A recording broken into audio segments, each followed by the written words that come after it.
आदाब, आप देख रहे हैं आवाज़ द वॉइस और मैं हूं आपके साथ यास्मीन खान। और अभी मैं मौजूद हूं डल लेक के अंदर, एक शिकारा में बैठी हूं और मेरे पीछे आप देख रहे हैं कुदरत की पेंटिंग।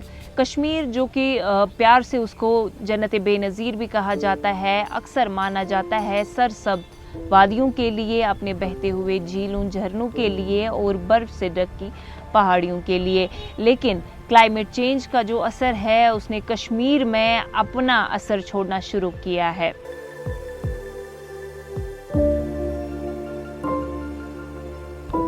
कभी जिसे जन्नत बेनज़ीर कहा जाता था, आज वही कश्मीर खामोशी से एक बड़े खतरे का सामना कर रहा है।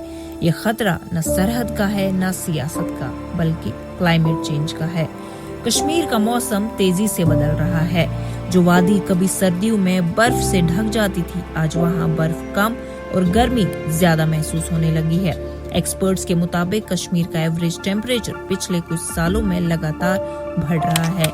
श्रीनगर में गर्मियों के रिकॉर्ड्स टूट रहे हैं और सर्दियां छोटी होती जा रही हैं। सबसे ज्यादा असर ग्लेशियर्स पे पड़ रहा है।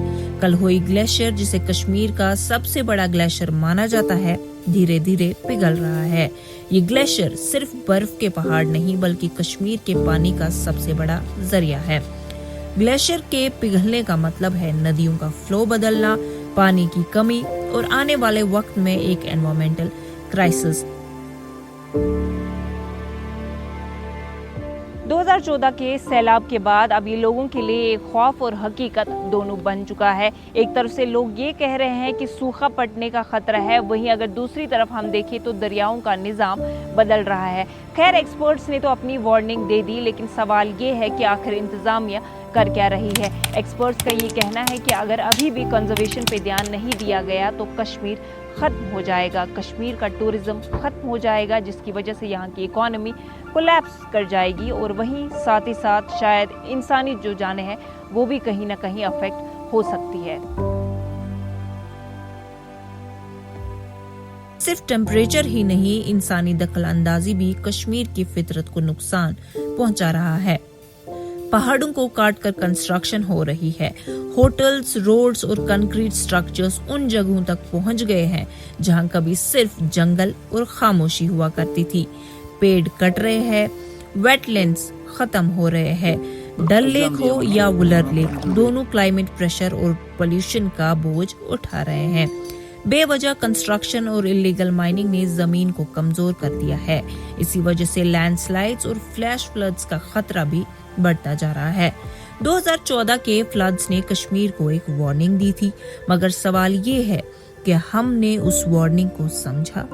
क्लाइमेट चेंज अब सिर्फ किताबों का लफ्ज नहीं रहा, ये कश्मीर की हवा में महसूस हो रहा है, नदियों में दिखाई देता है और पहाड़ों की खामोशी में सुनाई देता है। अगर आज भी इंसान और नेचर के दरमियान बैलेंस कायम ना किया गया तो वो कश्मीर, जिसे दुनिया जन्नत कहती है, धीरे धीरे अपनी असली सूरत खो देगा। ये सिर्फ एनवायरनमेंट की कहानी नहीं, बल्कि आने वाले नस्लों के मुस्तकबिल का सवाल भी है।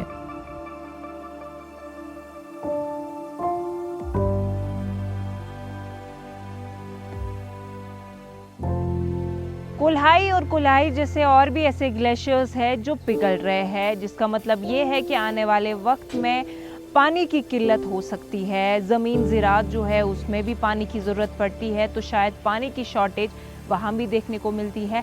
लेकिन सबसे ज़्यादा इम्पॉर्टेंट बात जो एक्सपर्ट्स ने वार्न की है वो है हीट की वजह से ग्लेशियल आउटबर्स्ट का होना। अब एक्सपर्ट्स ने तो वार्निंग दे दी है, लेकिन हम अपने लेवल पे क्या कुछ कंट्रीब्यूट कर सकते हैं, ये एक बहुत बड़ा सवाल है।